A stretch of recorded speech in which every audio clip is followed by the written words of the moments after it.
How's everybody doing? Good, good. I love this Thursday night crowd. You're awesome. You're awesome. All right, I'm going to start with a quick question and kind of a serious question. I want you to think it through. Your first answer that comes to mind is probably your best answer, and it's the one you should go with today, okay? So here's the question. If we ask the people closest to you to describe you in just a word or a few words, if we ask the people who are closest to you to describe you in just a word or a few words, what word would they use?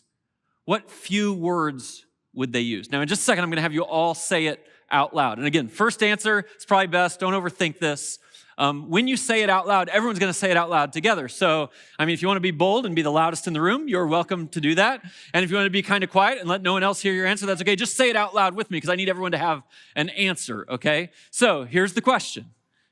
The people who are closest to you, if they were to describe you, what is the word or a few words they would use? It would be... All right, that's pretty good. I have a question. Did anyone say, like Christ? Or Christ-like? Listen, honestly, if you had said, like Christ, and you yelled it, I probably would have made fun of you, okay? It doesn't feel like it fits together or like is the right thing to brag about in a room like this. But maybe more important, assuming that no one literally used those words, here's my real question. Whatever words you did use, is that like Christ? Is that like Christ? And now, a much more interesting question to me than what would your friends and closest people to you say about you right now. A much more interesting question to me is, if I ask you this same question the week before Easter next year, will you have set the course of your life so that the people who know you best would describe you with words that would be like Christ? Because this is the orientation. For those of us who are followers of Jesus, if you're not a follower of Jesus, I'm glad you're on the journey. It's so important to me that you're here and you consider becoming a follower of Jesus. But this is a test for those of us who are followers of Jesus, and it's serious. To say, hey, is the central aim of my life, is the North Star of my life really to be like Christ? And of course, that's what this whole series has been about. Now, next weekend, this coming weekend, we're going to celebrate Easter together, and it's going to be awesome. And then I'm going to do a series right after Easter that's all about heaven for 3 weeks. We're going to ask the question, when? We're going to ask the question, what about heaven? And we're going to ask the question, who? And we're going to answer all three of those questions in the 3 weeks following Easter. But next week, after we've gone through these 4 C's, I'm actually going to finish up this series of Like Christ with the perfect message, I think, for the Resurrection Sunday, which is to say, I don't know if you've thought about this, but it's actually that when Christ rose from the dead, you in your resurrection, if you're a follower of Jesus, will be like Christ in your resurrection. I can't wait to describe that to you and all of your friends next weekend. So, as you know, we've been in this series. This is the invitation. The invitation is to be like Christ. And how many times can you hear me say this? I want you to value what he valued. I want you to care about what he cared about. I want you to care about who he cared about. I want you to be burdened by what he was burdened by. I want you to love like he loved. I want you to aim the North Star of your life at being like Christ. And one of the important things to me about this message series, as you probably have heard me say, is that I think people ask questions like, how do I grow in my faith? How do I become stronger in my faith? How do I grow spiritually? And they expect almost some mysterious answer, something that's mystical. But the answer to the question is to be like Christ. And I don't know if you know this, but we design our whole church this way. That if you're in a group or a team, you have a leader in your life who's equipped by us to help you be like Christ. And our whole staff team is pretty remarkable to have conversations all the time to be like Christ. And we have 6 other pastors on our team who are having rich conversations with all of you all the time. And we mostly orient it around this to say, okay, well, what would it look like to be like Christ? I don't always get to highlight those 6 other pastors. So real quick, I'm going to introduce them to you by picture. You know Jamie, right? Jamie. So It's good that you're clapping, but I'm going to show you 5 more, and then they're all going to gauge like who got clapped for the most. So do what you want to do. Wow, now I've set it up. Can I tell, I have a few things I want to say about each one of these people. You know how much I love Jamie, my right hand, one of my best friends, been here for a long time. Talk about been here for a long time, though. Mitch was a kid at Suncrest, and he taught for us last week. He's leading. It's just amazing to me. All right, let's keep going. Noah, you guys know Noah? Noah was ordained just a couple of weeks ago, and a little known fact, Noah's dad and I went to college together. Yeah, I didn't tell anyone this for his first year here. You know why? Because it makes me feel old. That's why. Like I'm old enough that we have other pastors on our staff that their kids are our pastors. Yeah, that is how old I am. But also because I wanted him to establish himself without this weird connection to Greg, and he absolutely has. It's like tremendous, the pastoral work that he's doing. Philip is our newest pastor, and Philip's got just an enormous heart. But what struck me is in one of my first conversations with Philip after he joined our team, he was pastoring me. We were having a conversation, and he led me to say, well, Greg, I think that's something to pray about, and I'll pray about it with you. And I'm like, that's what I need in my life. Like, Philip's awesome. This is Sarah. You guys love Sarah. Sarah is the person, I was going to say on our staff among our pastors, but I'd just say at Suncrest, who is both the most full of truth and full of grace at the same time. And it's a tremendous combination for a healthy pastor. This is Zach.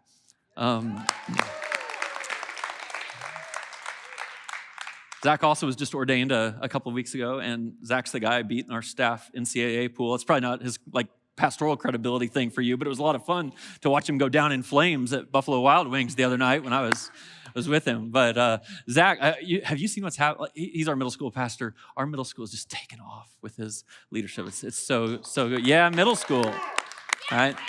So all that to say, here's what I want you to know. Like, there's a team of people here who love to just help you in spiritual conversations and take these things forward. It's a beautiful thing. So when Mitch and I were putting this series together, we thought, when we do this about all 4 C's, we have to make it both so people can understand it conceptually and also make it very concrete with a practical next step in each one. And so when we put this together, we're like, okay, connect in life-changing relationships. We had a chance for you to be part of a group a few weeks ago, and we talked about that. And the concept is you have to have people in your life who will shape you to be like Christ. They're life-changing relationships. And we have an opportunity here that we want to serve you with, being in groups. Cultivate a trust relationship with God. This is so powerful. This is the message that Mitch did. And he talked about doing something that's uncomfortable but right. And listen, this is what's happened.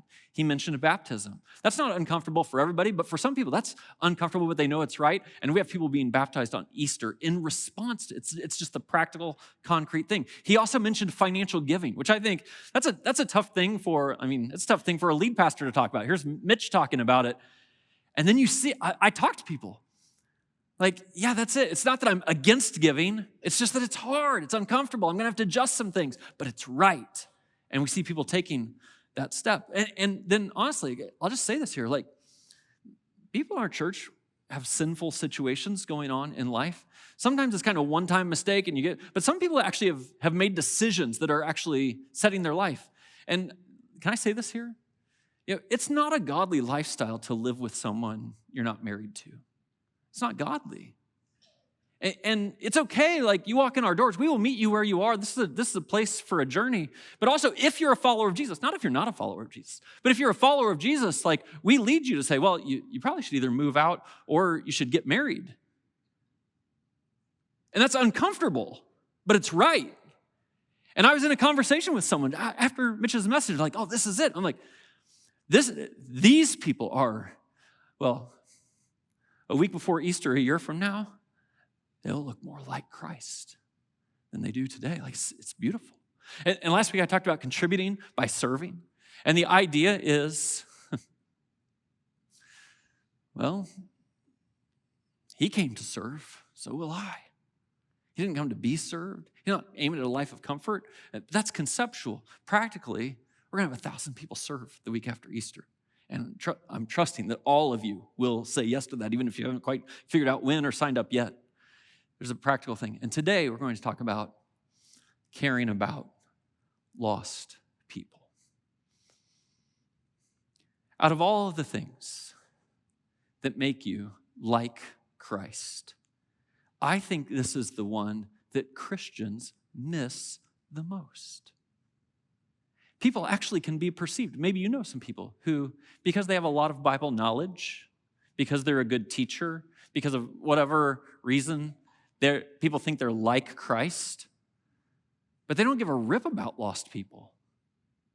They haven't adjusted their schedule. They haven't sacrificed anything in their life. They don't give any money to help lost people get found. And this whole notion of caring about lost people, this is central to what it means to be like Christ. And you might say, well, what do you mean by lost, Greg? Like, it's not complicated. It's not mysterious. There's a spiritual nature to lostness, but you know what it's like to be lost. And people who are spiritually lost, I mean, they're wandering. They know they're lost. They got off course somewhere. Maybe they were even on course at one stage, but they took a turn. Maybe they took a wrong turn in life. I might be describing your life right now. And it meant between you and God, like there's a distance now. And you're lost. It might even be that you reject help, that you resist, that you stiff-arm invitations from God himself or from people around. Like, we know people like this who are lost, and it's lost for this life. It's a lack of peace and a lack of God's presence and a lack of the Spirit in our lives. And it's lost for the next life, which is tragic. But Jesus, man, he cared about people who were lost. And so I want to ask you right now, if you're a follower of Jesus, to think about the people who are in your life who are lost. They're stiff-arming God. They've walked away from him. They're wandering. They're lacking this peace and presence of God in their life. Again, candidly, if they were to meet their Maker right now, it would not be a good thing. They're lost. And for those of us who are followers of Jesus, like, there's a sense in which to be like Christ means, I'll take my focus away from other things. I'll take my cares away from other things, and I will care about lost people. Now, this, of course, is all over the scriptures. It's all over Jesus' story. I'm going to sit today in Luke's biography of Jesus. Luke was a doctor, and I'm using these passages today because I could use 100 that are about Jesus caring about lost people. But I think you'll see how Luke's story unfolds to help us understand this is who Christ is. So in Luke chapter 15, Jesus told 3 stories, parables, we call them. They all had the same theme. That's why they're grouped together in Luke chapter 15. In the first story, actually before he tells the story, this is the audience, and this is important to me. It says, now the tax collectors and the sinners were all gathering around to hear Jesus. Who was gathering around? The lost people. Right? Now, sometimes people ask me, Greg, aren't you afraid that people are going to be offended that you're calling them lost if they're in here and kind of overhearing this message? I'm like, I'm not worried about that at all. This is exactly what Jesus did. Most people who are lost know they're lost. It's actually one of the reasons they're trying to listen to something Jesus would say, because they're at least open to considering whether that's a direction they would go. And there were all kinds of lost people, tax collectors and sinners, who wanted to listen to Jesus. And then he told them these 3 stories using these words. He says, there's a guy. He's got 100 sheep. One of them wanders off. And here's what Jesus says. Doesn't he leave the 99 in the open country and go after the lost sheep until he finds it? Doesn't he prioritize the one who is lost over the ones who are fine? And then he says he goes and he finds the lost sheep. And when he finds it, he says, rejoice with me. I have found my lost sheep. We're going to have a celebration because someone who is lost is found. Next, there's a story of a woman. She had 10 coins. He says, or suppose a woman has 10 silver coins and loses one of them. One of the coins is lost. Doesn't she light a lamp, sweep the house, search carefully until she finds it? She's prioritizing this. She cares about it. She focuses on it. And when she finds it, she says, rejoice with me. I have found my lost coin. And then he tells a story about a lost son. Sometimes we call it the prodigal son. In this story, many of you know it. There's 2 sons. One of them says to his father, can I have my half of the inheritance before you die? He's basically saying, Dad, you're no good to me alive. All that's good is your money. I wished you were dead. Can I have mine now? And the father relents, and he gives the son half his money. The son goes off, and there's a lot of things that happen. He makes some bad choices. One of the phrases is he squanders the wealth. At the same time, there's some circumstances. There's a famine in the land. It all comes together so that the guy knows that he's lost. And the scriptures actually say, this would be good if some of you in the room are lost. It says, when he came to his senses, that's the phrase.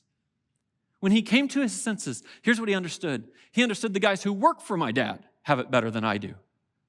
And so he goes home, not to ask to be a son again, but to say, hey, can I have a job, Dad? And as he's going home, he's rehearsing his speech. Literally, read the story. It's awesome. He's like, Father, I've sinned against heaven and against earth. I'm no longer worthy to be called your son. Da, da, da. But while he's still a long ways off, making his way home, the father is sitting on the porch. And he sees his son who is lost. And even though his son had done him wrong, he loves his son. And the scripture tells us that he hikes up his cloak so that he can run to his son, and he embraces him. He's like, kill the fattened calf, get the ring, get my robe. We're having a party. Why are we having a party? For this son of mine was dead and he's alive again. He was lost and now he's found. And there's nothing better. There's nothing better in the kingdom of God than when someone who was dead becomes alive. There's a resurrection. When someone who is lost is now found, and they have the peace and the presence of God, and they have the promise of heaven and eternity with him. How in the world, is Jesus saying, could you value something? Could you care about something more than that? This is as big as it gets. And yet, many religious people don't give a rip.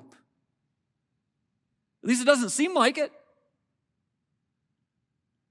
They're not focused on their lost friends. They're focused on people they enjoy hanging out with.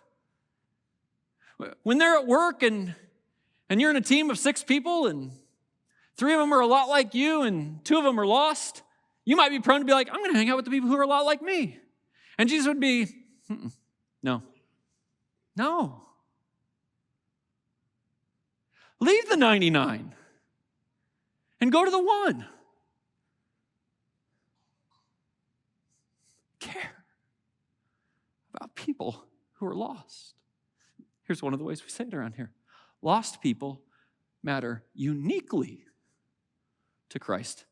Listen, this message I'm giving you today, it's a practical one, but it's fundamentally a theological one. I'm teaching you something about God. This is who God is. God cares about everyone, but he cares uniquely for people who are lost. And when we become followers of his, when we become like Christ, then something shifts inside of us.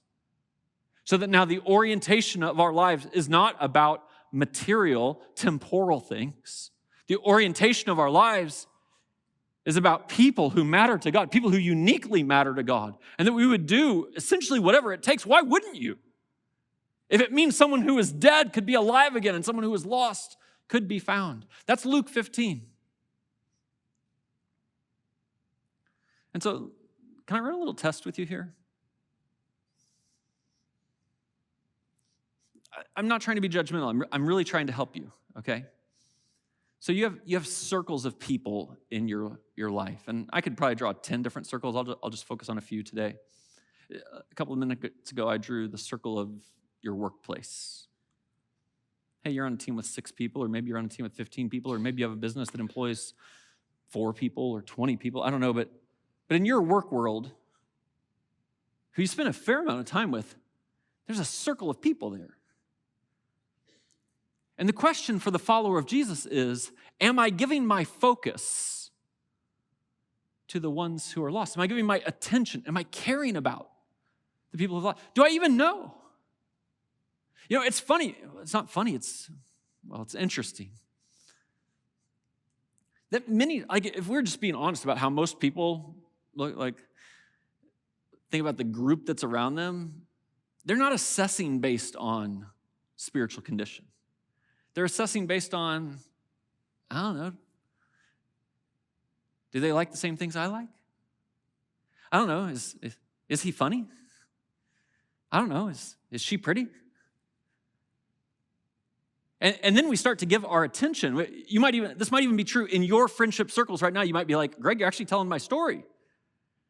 I have been drawn to, and I give my time and my attention and my focus and my conversation and my friendship to people in those categories, and I'm not even really paying attention to the spiritual category. And if I am, I might even be giving my attention to other Christians rather than to those who are lost.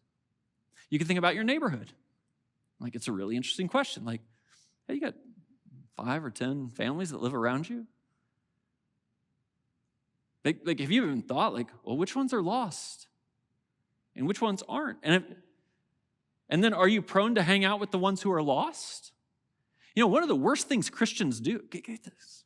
Can we all agree on this? One of the worst things Christians do is they don't care about lost people. They complain about lost people.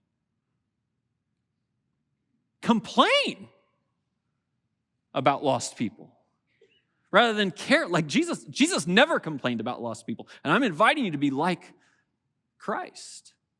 This is true in your family, immediate family, extended family. And of course, the easy move in a family is to hang out with, to give my attention to spend my time with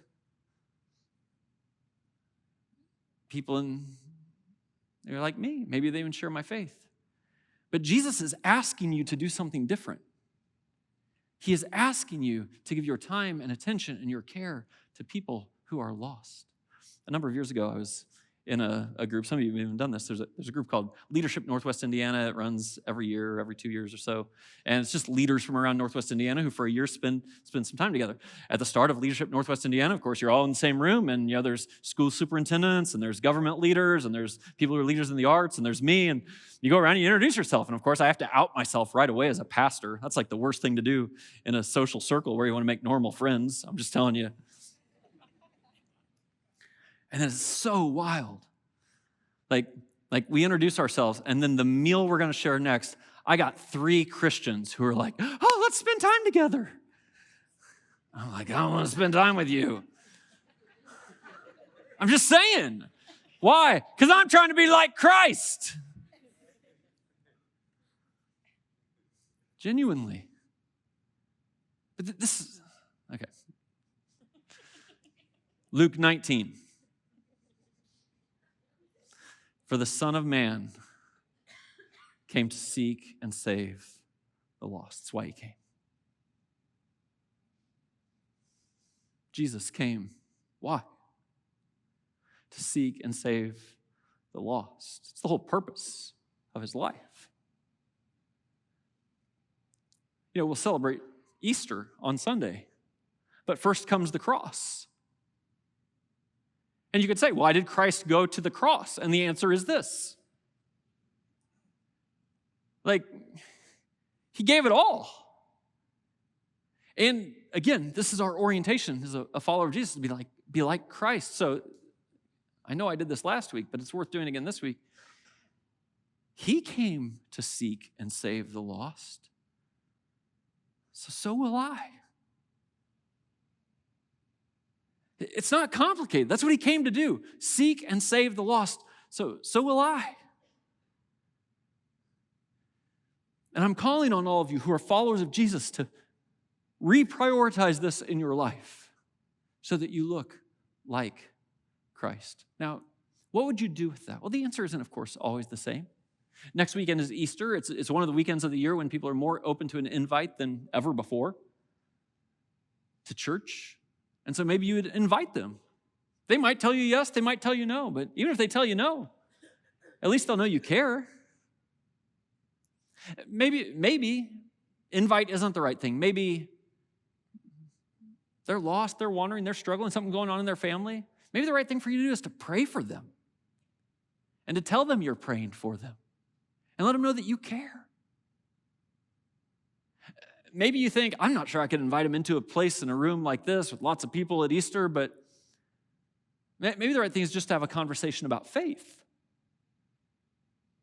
where you grab one of your coworkers and say, hey, let's have lunch together on Tuesday, and then you talk about this. So I want to ask everyone to do something right now in the room. And I'm going to give you a resource, a tool, one of these practical things for this particular seat. So if you would text the word lost to 94,000, I'll give you a minute. I'll give you 10 seconds, actually. Go ahead and get your phone out. Please do right now. And if you have to stop listening to me in order to do that, I'm perfectly okay with that. When you text lost to 94,000, here's what's going to happen. You're going to get an immediate text back, and there will be a link there. And I've actually written out kind of what you might say in a text to someone you want to invite. I've written out something you might want to say in a text to someone you want to pray for.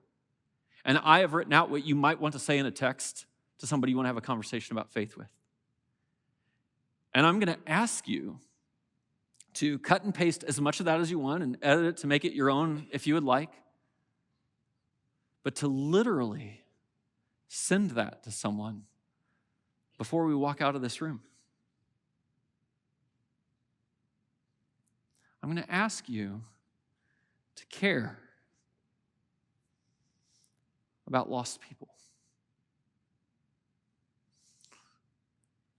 When Jesus said, the Son of Man came to seek and save that those who are lost, it actually came on the heels of another story. Can I tell it to you real quick? This is Luke chapter 19. It says, Zacchaeus was a chief tax collector, and he wanted to see who Jesus was. The story's telling us who Zacchaeus is. He's lost. He's a tax collector. He's the worst of sinners. He's taking advantage of people. He's not honoring God at all. And, some of you in this room are probably in that situation. And you're like, I know I'm lost. That's why I'm here, Greg. I'd like to see if this makes any difference. I'd like to see who Jesus is. And there's an absolutely fascinating story. So Zacchaeus is a short guy. He climbs up in a tree to see Jesus. There's, of course, crowds all around Jesus, and they're all wanting Jesus' attention. Most of these are religious people. They're the found people. They're the Christians, and they want Jesus' attention. But Jesus lets his focus not go to all the Christians. It goes to Zacchaeus, who's up in the tree. And then he says this to Zacchaeus. He says, Zacchaeus, come down immediately. I got to stay at your house today. And I want you to see what Jesus is doing. First of all, he is doing something uncomfortable. I mean, he's inviting himself over to Zacchaeus' house. But please don't miss this, because this is a big deal around here. Jesus says, we can meet on your terms. We can have a conversation on your turf, not on my turf. I don't need you to come all the way over to me. I don't need you to clean up your life first. I don't need you to come into my house to start the conversation. I'll come to your house. I'll meet you where you are for this conversation. And as soon as Jesus invites himself over to this guy's house and they're going to start going this direction, guess what happens? All the people saw this and began to mutter, he has gone to be the guest of a sinner. That's what religious people do. They say, hey, why don't you give attention to me? Why are you giving all your attention to someone who's not like us? And of course, Jesus is saying, I'm teaching you what God is like. Jesus goes to his house, having a little conversation, and it's interesting. Zacchaeus is absolutely fascinated by Jesus. And he's getting to the point where he's like, this is real. Jesus is real. This message is real. God is real. I want to give myself to this. And part of giving yourself to Christ is turning your back. We call it repenting on the choices you were previously making. To leave the sinful parts of your life and embrace a new way. That's part of what's going on here. And in Zacchaeus' experience, it happened in kind of a dramatic fashion. I want you to see what happened. It says, look, Lord. Here's the word Lord again. Look, I know 60 minutes ago, I wouldn't have called you Lord. I was a tax collector. I was a sinner. I was fascinated by you. All right, something's changed. You're Lord. And since you're Lord, look at what he does. Here and now, I give half my possessions to the poor. And if I've cheated anybody out of anything, and I promise you, the crowd who's around him was like, cheated anybody out of anything? You're the tax collector. You cheated all of us out of everything. But here's what Zacchaeus is doing. He's saying, I'm going to make amends. I'm going to make it right. I'll pay back 4 times the amount. And it might even be that in this room and in that room Jesus was in, there would be some good-natured people who say like, oh, you don't have to do that. Oh, you don't have to do that. But Jesus did not say you don't have to do that. You know what Jesus said? He said, today salvation has come to this house. Here's what happened. Someone was lost. They were wandering. And it doesn't take 3 years to get found. It takes one encounter with Christ. And when you have an encounter with Christ, it changes everything about you. And it'll take a lifetime to clean things up and grow and be more and more like Christ, but just in an instant, you'll know, I can't keep living the way I was living. Jesus is like, that's a good idea. You absolutely should do that. You should make amends for the things you've done wrong. You should pay people back. You should repent. That's actually one of the ways I know salvation has come to this house today. Because you actually meant it. And then he said, for the Son of Man came to seek and to save the lost. So, to be like Christ, I want you to think about two particular things in your life. The first one is to be like Christ is to be critiqued. I know we all want it to feel good all of the time. I know we want people to like us all the time. I know we want to avoid uncomfortable situations, but that's not the way Jesus handled it. Jesus was willing to be critiqued, and get this, it wasn't critiqued, well, he was critiqued for a very particular thing. He was critiqued by mutterers. Here's one of the great tests of your life and of our church. Is there anybody out there who accuses you of caring too much about lost people? Have you ever been accused of that? Like all you ever do is hang around sinners. All you ever do is orient your life, orient your church around helping people move from death to life, lost to found. Has anyone ever critiqued you for that? I promise you, people have critiqued Suncrest for that. I promise you. And I receive their critique as a compliment because we are like Christ. But how about you? This is one of the embraces. This is how you become like Christ. You would care so much about lost people. You would give so much. You would give your time and attention. You would stop hanging out with Christians if it meant that you didn't have any time for people who aren't Christians. And some of those Christians would be like, come on, what are you doing? He went to be with them. And you would be just like Christ. And to be like Christ, it means to be focused. It means that when your gaze goes across different groups of people, it could be your neighborhood, it could be your workplace, it could be your family, it could be the families who are sitting around watching a soccer game or a baseball game because all your kids are playing the same game. It could be any setting that you're in. And you're like, okay, but my focus, like this isn't random. I'm focused on who matters most. And I know who matters most. I know who God cared uniquely about, who Christ cared uniquely about, and I'm going to care uniquely about them too because they matter the most. The stakes are high. The consequences are enormous. I don't know if you could imagine this. God using you to help someone who's dead become alive again. And someone who is lost become found. That's who matters most. And I want you to be focused on who matters most right now. So, you all texted lost to 94,000, right? If you didn't, you're going to need to do it right now. It's going to get really awkward here over the next couple of minutes. I just need you to do it. Can you do it? You got your phones? Yeah.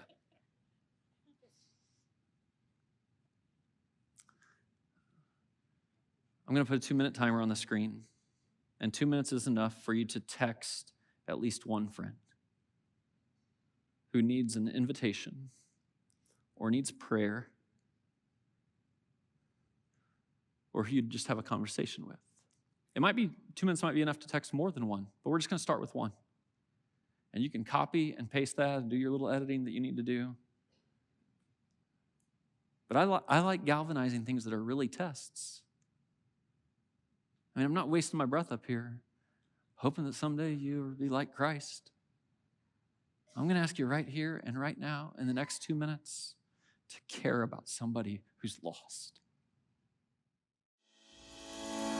Well, I really hope that was helpful for integrating faith with life. Listen, if you're in Northwest Indiana, I'd love to have you join us in person. Head over to suncrest.org and plan your visit.